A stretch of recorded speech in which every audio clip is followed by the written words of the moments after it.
Doctor Víctor Alfonso Frete Ferreira. Está postulado a los edictos 3 y 10 del año 2018. Tiene 48 años de edad. Nació el 23 de marzo de 1970. Egresado de la Universidad Nacional de Asunción. Doctor en Ciencias Jurídicas por la Universidad Nacional de Asunción. Con el tema de tesis doctoral, contrato multimodal en el derecho marítimo, con calificación summa cum laude. Ejerció la profesión por 19 años, es miembro del Tribunal de la Niñez y Adolescencia, director general del Ministerio de Obras Públicas y Comunicaciones, secretario general de la Facultad de Derecho de la Universidad Nacional de Asunción, miembro titular de la Asociación de Magistrados del Paraguay. Ejerció la docencia en la Universidad Nacional de Asunción, en la Universidad Autónoma de Luque. Posee publicaciones. Bienvenido, doctor. Tiene 10 minutos para referirse sobre los ejes temáticos. El funcionario estaría indicándole con la carpeta amarilla y la carpeta roja a medida que pasa el tiempo. Adelante. Muchas gracias, señor presidente. Mi saludo para el consejo, los honorables consejeros del Consejo de la Magistratura, a los miembros del Tribunal de Honor, a los profesores, a este distinguido auditorio, a la gente de la prensa y la ciudadanía que nos sigue día a día en esta audiencia pública. Vengo a ponerme a consideración de este honorable tribunal, de los consejeros y de la ciudadanía toda, porque creo que en un sistema republicano los que aspiramos a mayor responsabilidades tenemos que someternos al escrutinio, a la inquisición, a las preguntas y a la transparencia. De manera de que quisiera iniciar manifestando que el rol del Poder Judicial en un Estado social de derecho es importante primeramente establecer el concepto de Estado de Derecho, en donde los poderes políticos, el Estado y los ciudadanos se someten en un mismo pie de igualdad ante la ley. Pero merced a los movimientos sociales de inicios del siglo pasado, se ha ido evaluando, se ha ido progresando en la concepción de un concepto que es el Estado social de derecho.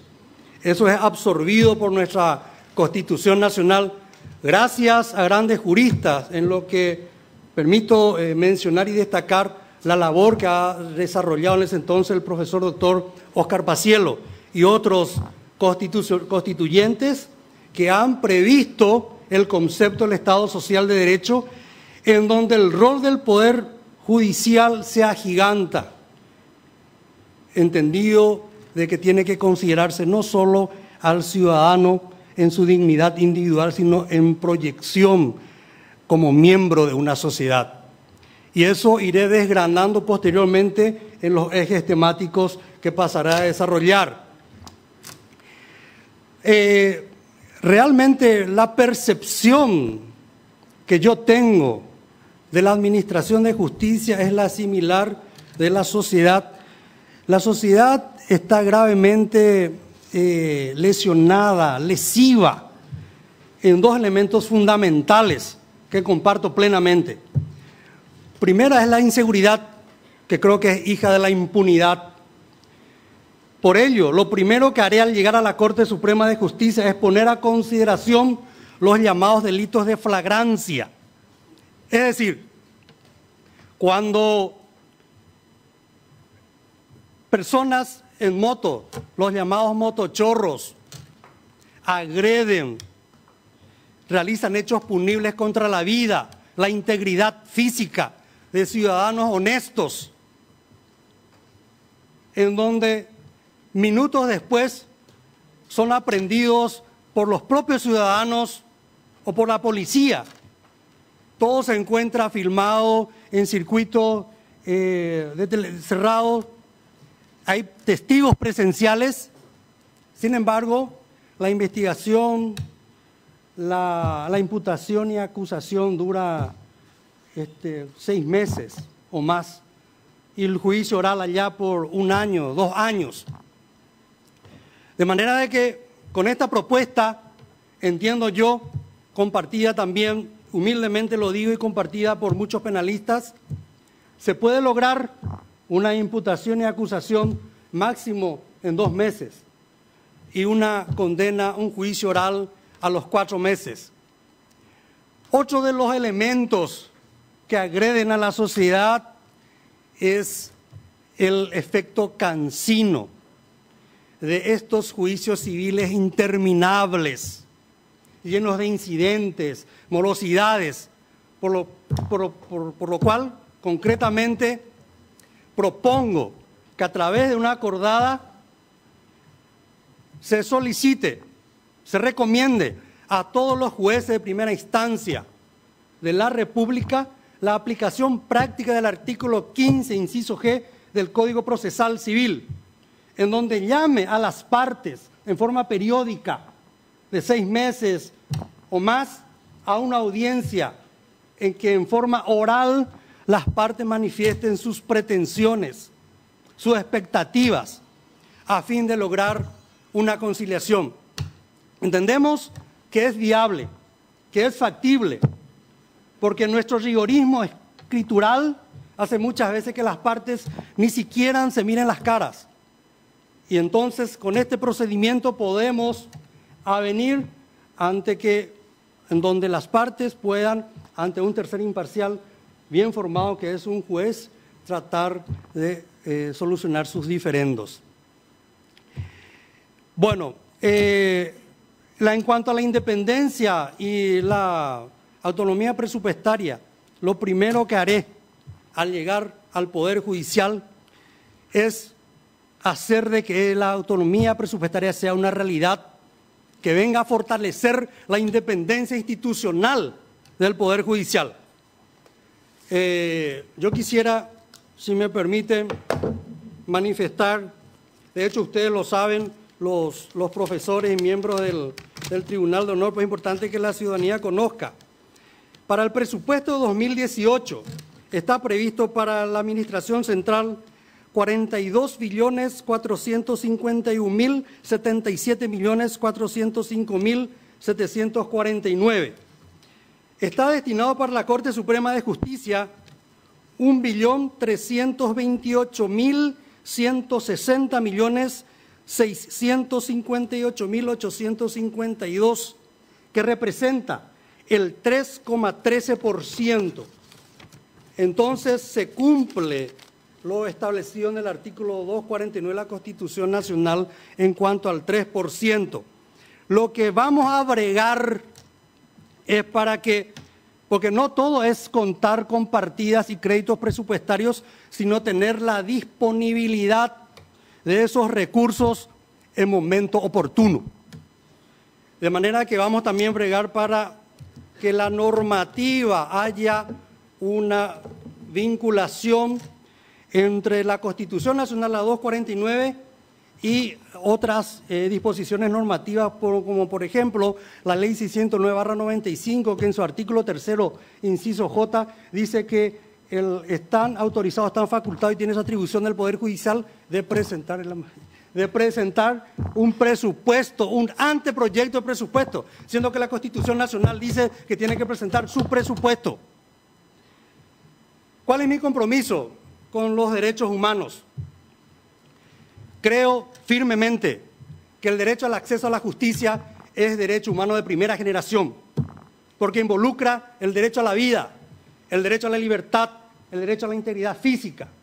Por lo tanto, lo primero que haré es que el Pleno solicite y envíe soluciones legislativas según lo establece el artículo 5º de la acordada 633/2010, que es precisamente acordada de la Corte Suprema de Justicia, que resuelve aprobar el contenido de las 100 reglas de Brasilia sobre acceso a la justicia de los ciudadanos vulnerables. ¿Para qué?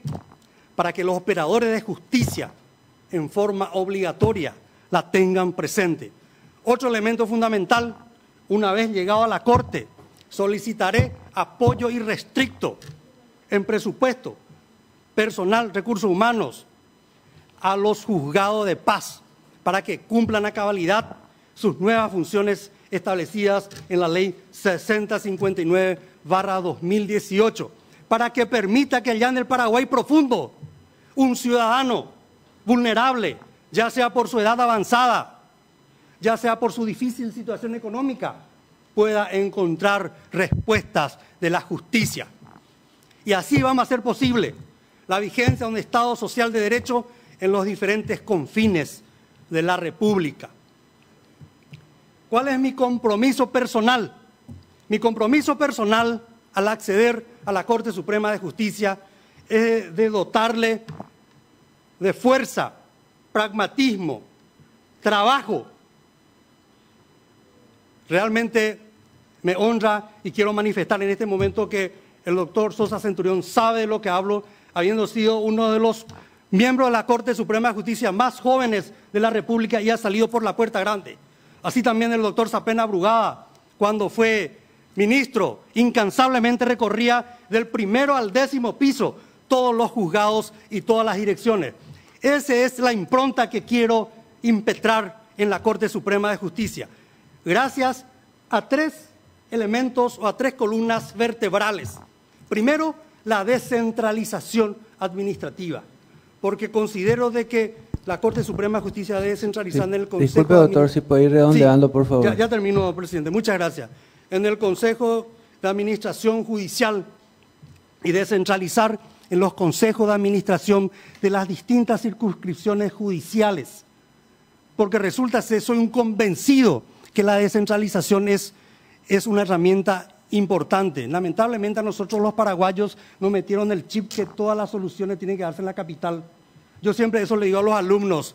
Lamentablemente Dios está en todos lados, pero atiende en Asunción, porque en Asunción únicamente tengo que venir a solucionar nuestros problemas.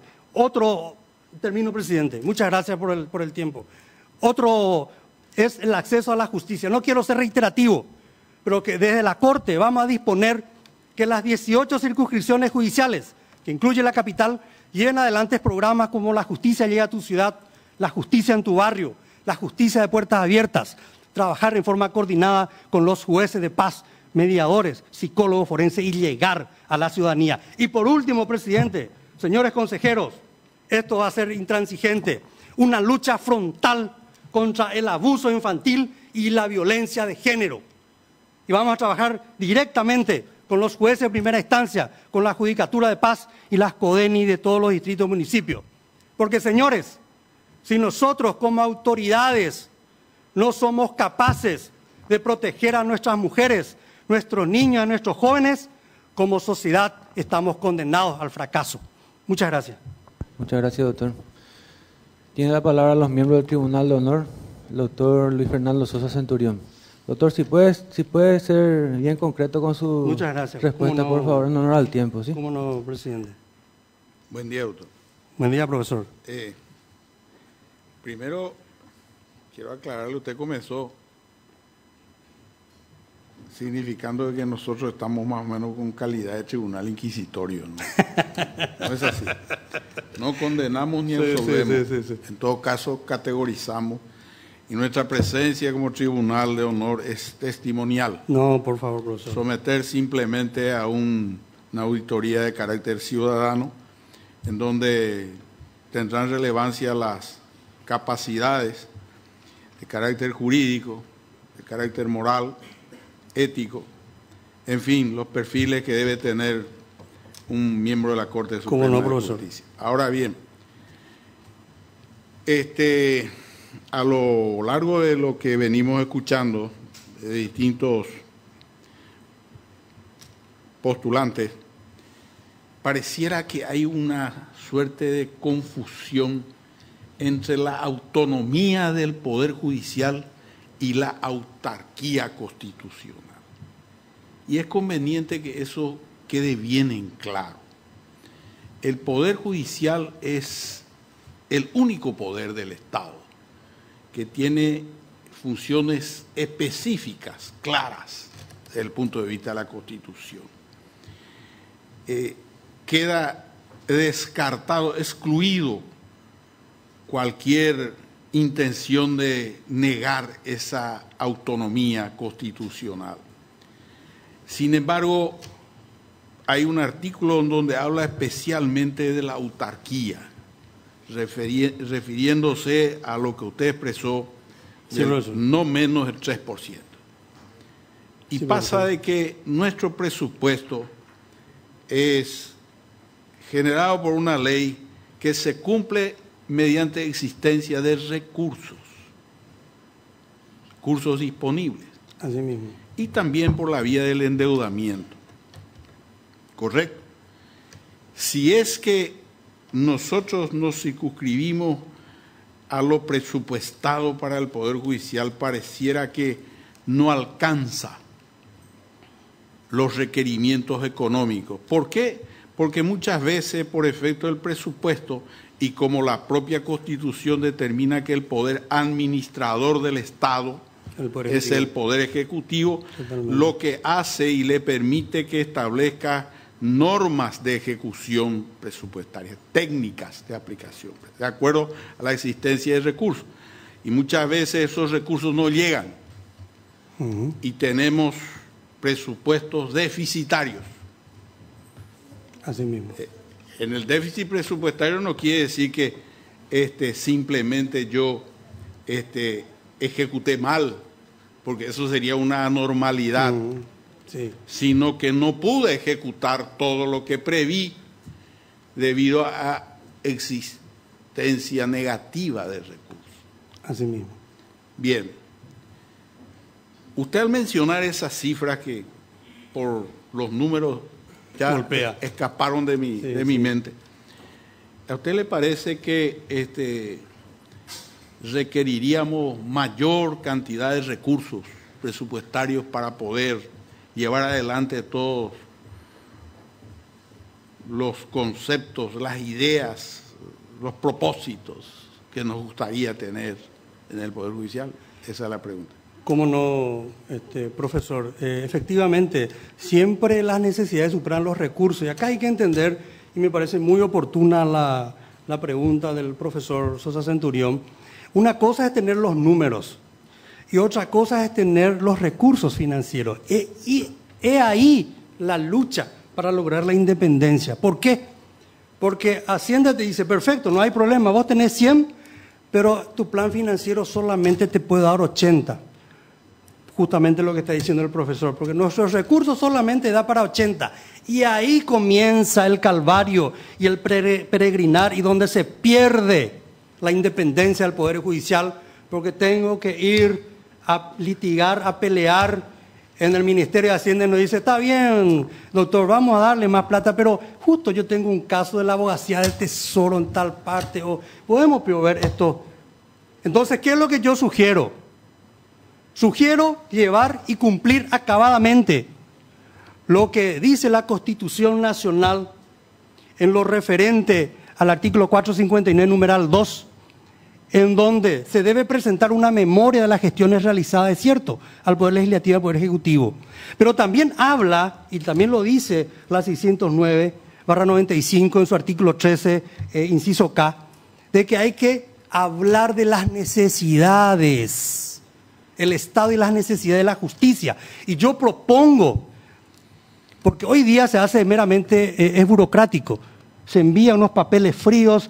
Entonces lo que yo propongo es que el presidente, acompañado de sus vicepresidentes de la Corte Suprema de Justicia, eventualmente con algunos asesores, solicite ser recibido en sesión por los parlamentarios y donde explique y justifique ese presupuesto y esas necesidades, y haga lo propio con el presidente y vicepresidente de la República, y en lo posible que estén acompañados por su ministro de Hacienda y por su ministro de Justicia. Ahí vamos a terminar con estos dime y con estos arreglos que se hacen fuera de los canales correspondientes. Y respondiendo a su pregunta, profesor, no será de menos 3%, y creo que se necesita más recursos, profesor. Muchas gracias, doctor. ¿Algún otro miembro del Tribunal de Honor? El doctor Raúl Sapena Brugada. Doctor, le rogaría, por favor, que sus respuestas sean directas a la pregunta, por favor. ¿Cómo no? Doctor, usted habló de la descentralización. Sí, doctor. Quiero aclarar que descentralizar y desconcentrar son dos cosas diferentes. Totalmente. Descentralizar es delegar funciones y atribuciones. El doctor Carlos Fernández Gadea, que trajo un equipo brillante de la Contraloría, donde él había, de la auditoría, la Contraloría, donde había estado, no logró hacerlo a pesar de todo, porque resulta muy difícil, incluso en la parte más tonta de licitar unos muebles en Caguazú, donde hay una cantidad inmensa de madera y de carpinterías. Sí, sí, sí. En aquella época no había, esas empresas no eran formales y entonces no podían participar en una licitación y se terminaban ganando las de Asunción. ¿Cómo haría usted para mejorar esta situación de la descentralización en el Poder Judicial? Muchas gracias, doctor Sapena, por la pregunta. Efectivamente, yo formé parte del equipo de la Contraloría en aquel entonces, que nos fuimos contra el gran maestro, el doctor Carlos Fernández Gadea. Estuve también en la Contraloría y tengo una maestría en Administración Pública. Creemos nosotros de que se puede lograr, de hecho, usted sabrá, doctor, de que hoy día el Consejo de Superintendencia en cada sesión firman por lo menos 300 resoluciones. Y eso es una cuestión personal y humanamente imposible. De manera de que lo que muchas veces no se quiere delegar porque se pierde poder. Ese es el inconveniente. Entonces, lo que hay que hacer es, hoy día, los miembros del Consejo de Administración de las diferentes circunscripciones es designada por la propia Corte. Antes era por elección de sus pares. Hoy, entonces, un superintendente o la Corte, al designar a una persona, entendemos que dé su confianza. Y bueno, se delegará esa responsabilidad y, lógicamente, eso acarreará probablemente algunas consecuencias, pero necesariamente tenemos que hacer el camino al andar. Creo que más que nada es voluntad política hoy día, mi querido doctor Sapena. Muchas gracias, doctor. Tenemos consulta de auditorio, doctor. ¿Cómo no, presidente? Sí. Consulta. ¿Está usted de acuerdo con la transparencia en la Corte Suprema de Justicia? De ser así, ¿cómo piensa implementarla? Sí, en realidad estoy de acuerdo. Como decía Voltaire, la justicia debe realizarse a la luz pública, a la vista de todos, porque el secretismo y la oscuridad es del delito. Yo creo de que las sesiones de la Corte Suprema de Justicia tienen que ser públicas e incluso transmitidas, porque tenemos ahí la infraestructura, tenemos la TV judicial. Y hay experiencias interesantes, como en México, por ejemplo, de que se transmiten y son públicas las audiencias, las sesiones de la Corte Suprema de Justicia, y creo que eso ayudará mucho en transparentar, señor presidente.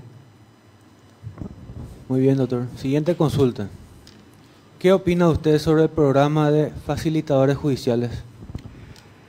Bueno, una cosa que hay que también destacar es que muchas de las cuestiones aquí ventiladas se centran mucho en la situación que se da en Capital.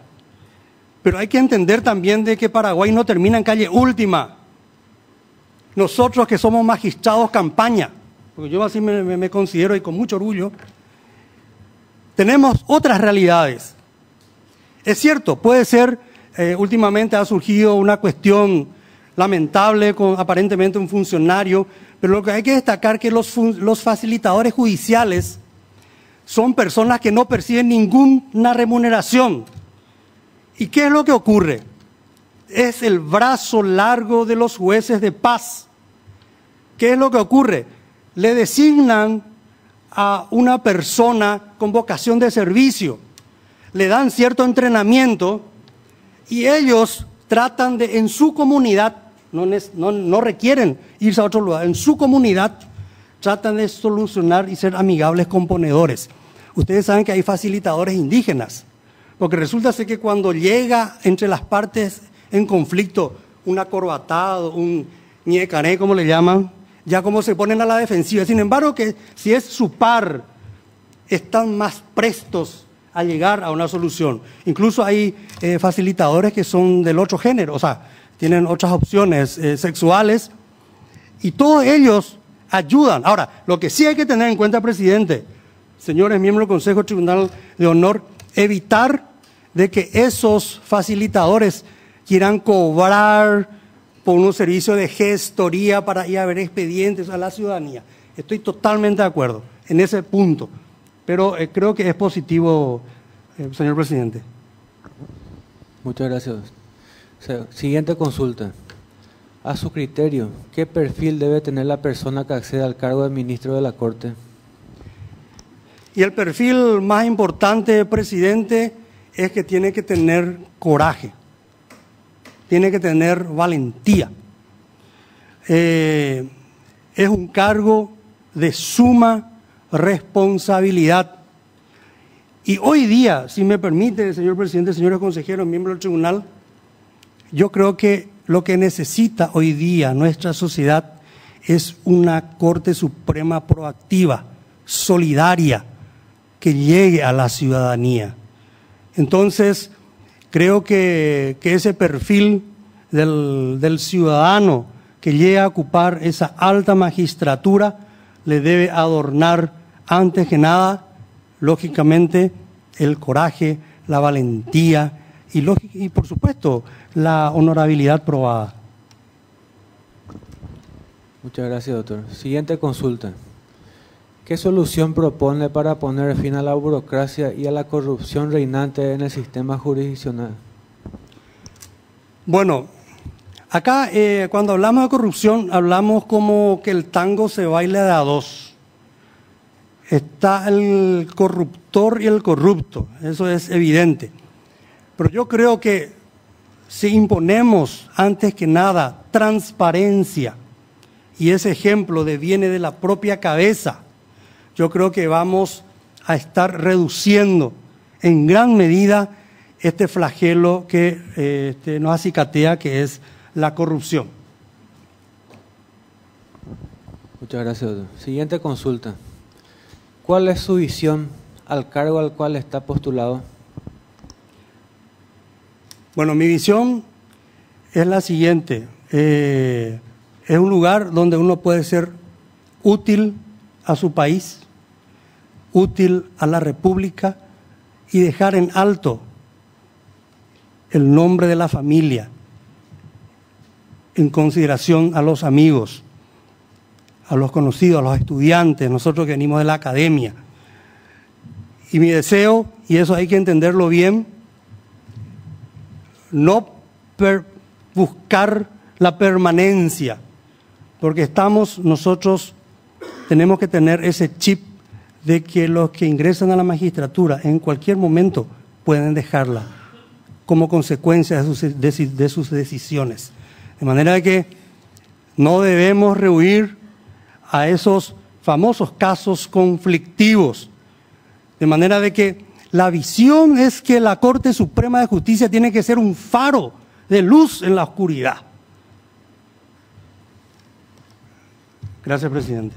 Muchas gracias, doctor. La siguiente consulta. ¿Cómo pretende usted combatir la mora judicial?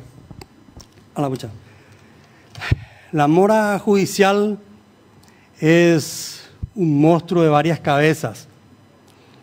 Sin embargo, yo creo que no pasa solamente por el presentismo de decir, bueno, que tiene que estar de tantas horas, porque puede estar en su despacho y no hacer absolutamente nada.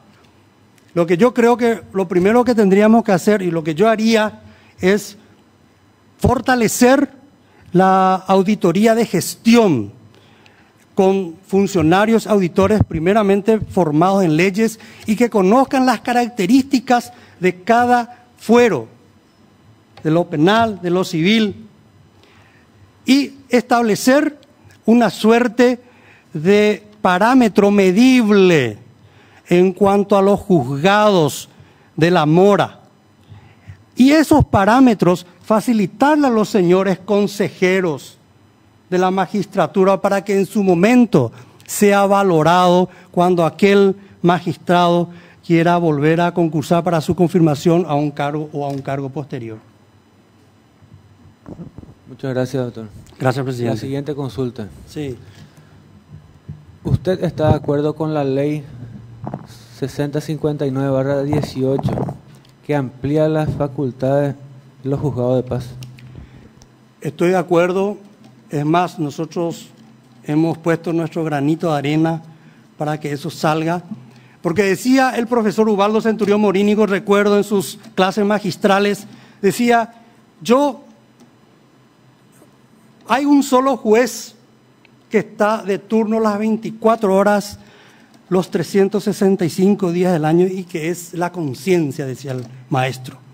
Y yo les puedo decir que en mi experiencia con la justicia Llega a tu Ciudad, visibilicé que los jueces de paz también son jueces que están de turno las 24 horas, los 365 días en su localidad, en su distrito. Entonces, esto beneficia a todos. Imagínense ustedes en Cordillera, la gente de Juan de Mena que tiene que trasladarse hasta Caacupé, tiene que tardar 1 hora y media para ir a encontrar solución a sus conflictos. ¿No les parece que es mejor que puedan encontrar esa solución en su ciudad, en su lugar de residencia?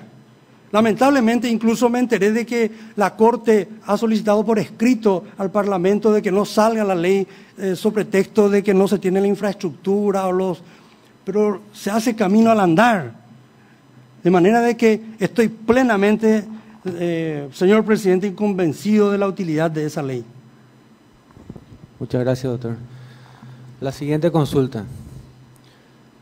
¿En qué actividades sociales, gremiales ha participado en los últimos 10 años? Le pedimos de la asociación brevedad, por favor, doctor. Sí, en los últimos. Bueno, lo que quiero destacar es que fui honrado por mis colegas, por los defensores y fiscales, y soy miembro de la Asociación de Magistrados del Paraguay, representando a la circunscripción judicial de Cordillera. Muchas gracias, doctor. Tienen la palabra los señores miembros del Consejo de la Magistratura, el diputado nacional Roberto González. Sí, muy buenos días. Buenos días, doctor Víctor Fretes. Buen día, señor consejero. De llegar a ser ministro de Corte, ¿usted admitiría, procuraría para que la Corte sea, o para que el Poder Judicial en realidad sea verificado en cuanto a su presupuesto, la ejecución de su presupuesto por la Contraloría General de la República, o se opondría también sobre pretexto de que ese control debe hacer solamente el Tribunal de Cuentas, a la luz de lo que dispone el artículo 249 de la Constitución Nacional? Muchas gracias por su pregunta, señor consejero. Hay un mandato constitucional, de rango constitucional, en donde dice que las cuentas de la Corte Suprema de Justicia deben ser revisadas por la Contraloría General de la República. Y eso hay que cumplirlo, hay que cumplirlo. De manera de que no podemos nosotros estar pidiendo, exigiendo recursos, rubros, hablar de una justicia que no tiene los elementos, las herramientas, y sin embargo, por otro lado, pretender de que sea un tribunal que realmente quedó una especie de limbo, lamentablemente, revise nuestras cuentas. Yo estoy en total acuerdo, señor consejero, que la Contraloría General de la República deben revisar las cuentas del Poder Judicial. Tolérenme una suerte de repregunta. Desde luego que no puede ser de otra manera porque así dispone la Constitución Nacional. Entonces voy a enderezar mejor la pregunta. ¿Qué opinión le merece la posición de la Corte cuando se opone que la Contraloría revise las cuentas del Poder Judicial? ¿Usted conoce del tema? Sí. Sí, de hecho, sé de que se han presentado varias inconstitucionalidades referente a la ley que reorganiza la tarea del Tribunal de Cuentas en primera y segunda sala. La segunda sala es la que revisa las cuentas. De hecho, hay una imposibilidad material luego ya de que eso se lleve adelante, por cuanto que el Tribunal de Cuentas segunda sala se ha quedado sin auditores. No cuenta con personal calificado para revisar esas cuentas, y también conozco de que no es solamente la Corte la que ha sido beneficiada con esa inconstitucionalidad, sino hay varias gobernaciones, municipalidades e instituciones públicas.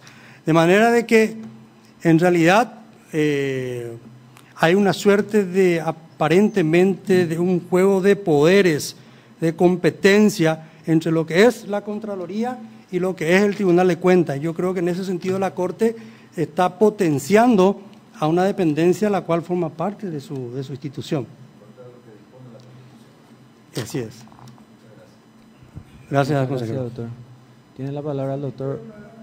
Sí, adelante, doctor Raúl Zapena. Adelante. Adelante. La disposición que establece que serán aprobados y la Contraloría General de la República verificará todas sus cuentas es la misma que habla de la autarquía presupuestaria. Así y es mismo lo que justifica la autonomía y la autarquía, porque dejarla totalmente decir, va a administrar y nadie lo va a controlar, sería una barbaridad. Así mismo, forma parte, el complemento. Muchas gracias, doctor, por la aclaración. Tiene la palabra el doctor Adrián Salas Coronel. Buen día, doctor Fretes. Buen día, señor consejero. Se habla mucho de la necesidad, importancia de la inamovilidad de los magistrados, llámese ministros de cortes, camaristas, jueces en general. Por el otro lado, también se menciona de que no conviene otorgar de manera alegre, digamos, esa inamovilidad a todos o a cualquiera, por decir, fundamentalmente